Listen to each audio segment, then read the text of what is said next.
The Hypercar Fixed series is your first taste of online hypercar racing in Le Mans Ultimate, and it's a great introduction to the car class. But how can you make a car that's limited in terms of setup options feel right for your driving style? And how do those drivers on the leaderboards get the fast times that they do? Well, today we'll show you how to do it. On your right. Now, the way the Hypercar Fixed series works is it's designed to make the racing a little bit closer by forcing drivers to use the default setup for their chosen car at a particular track. Setup customization is heavily restricted, and the only setup options available are the electronic sections like traction control, brakes, and anti-roll bars. These can all be changed during a race in the car's MFD, and the brake pressure can be changed in the setup menu. But how do those drivers end up with those lap times like this on the leaderboard? Well, by tweaking these in-car settings, we'll use everything we've covered in our beginner series so far to help you do that. So the first thing we do is take a look at the race format. Now, this Hypercar Fixed race changes once every week, and the race conditions stay the same for the entire week. So this method can be done either in the online practice session or in single player, but I find it's easy to do it in single player. First, we start a race weekend with a 2-hour practice session in our preferred car on the same track and similar weather to the Hypercar Fixed session, in this case Imola. Now, in the car setup menu, we're going to choose the default setup by clicking this Le Mans Ultimate logo here. This setup should have the word balance in its name, and it will always be identical to the Fixed setup. Now, the important thing here is that we need to make sure we don't touch any of the setup options in these menus apart from the electronics, brakes, and anti-roll bar sections. This is because those are the only things we can change during the actual Hypercar Fixed race. So the first step is to get our brakes to be as efficient as possible, and we do that by setting our max pedal force to 100%. Now, there's probably only 2 cars in the game that I don't set the max pedal force to 100%, and it's really important that you learn the proper braking technique so that you can use this maximum pedal force without locking up your tires. This will allow you to brake as late as possible with the car compared to when using the default pedal force, and we know already that later braking leads to faster lap times.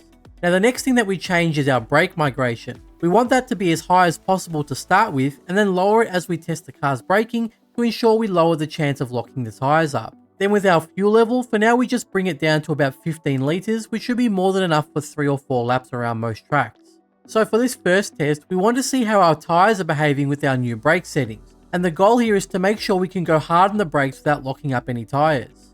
Now, after 1 or 2 warm-up laps, we can see our first issue is that we're locking up our front left tyre a lot during heavy braking. We can see this on the tyre temperature widget, as well as the very noticeable sound coming from the car whilst braking.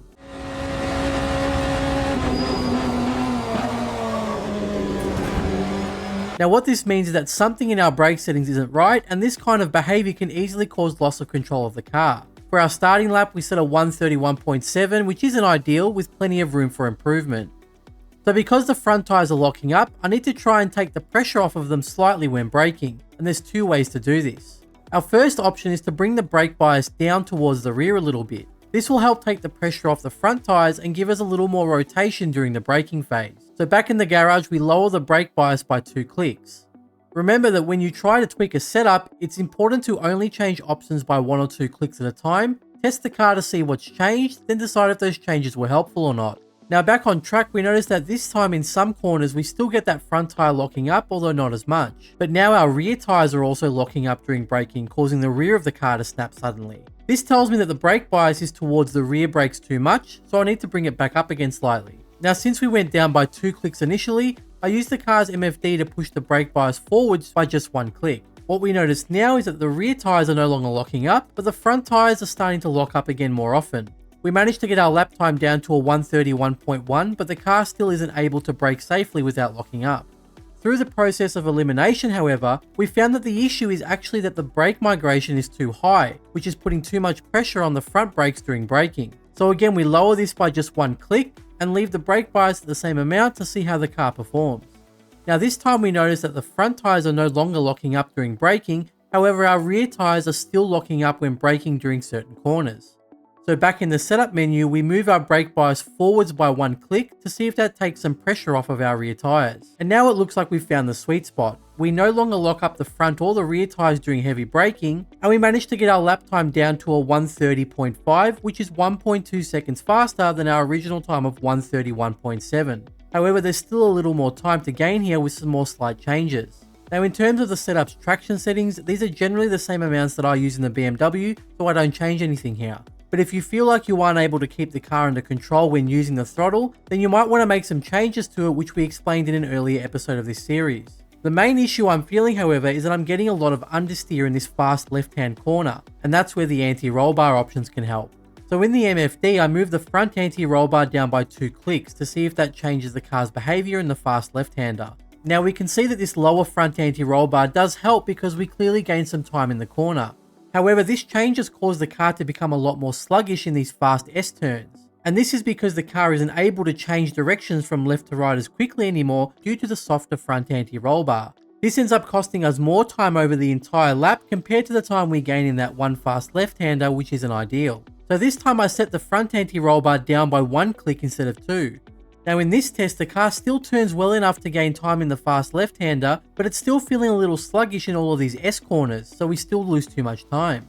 So to try and stiffen the car up in the S-corners, this time I keep the front anti-roll bar at 2, but I raise the rear anti-roll bar to 3, and things definitely feel better. We managed to get a little more rotation in the fast left-hander, but still managed to keep a similar time in the fast S-bends. Then as we reach the chicane, we managed to gain over 1/10 of time thanks to the stiffer rear of the car, and this gets our lap time down to a 1:30.4. In fact, with a little more practice, you can see that we gain almost 2/10 in the S-bends thanks to our anti-roll bar changes. And I'm really happy with how the car now feels for me compared to the unaltered default setup. Now once you're happy with the changes you've made, make sure you either take a screenshot or a photo of them so that you can make these same changes to the car whenever you join a Hypercar Fixed race during that week. Simply repeat this process each week and you should see yourself getting some better race results. So that explains how we can tweak the default setup of our car to try and get better lap times during the Hypercar Fixed race series. And you can see that from our initial lap time of 1:31.7, we managed to wipe a total of 1.3 seconds off of that time with only some minor changes, and there was even still potential for more time gain. All it takes is a little bit of trial and error to get the car to suit your driving style, which also then leads to better results during races. Now if you have any questions about what we covered today or about Le Mans Ultimate in general, then be sure to leave them in the comments below. But as always, thanks for watching. I'll see you in the next one.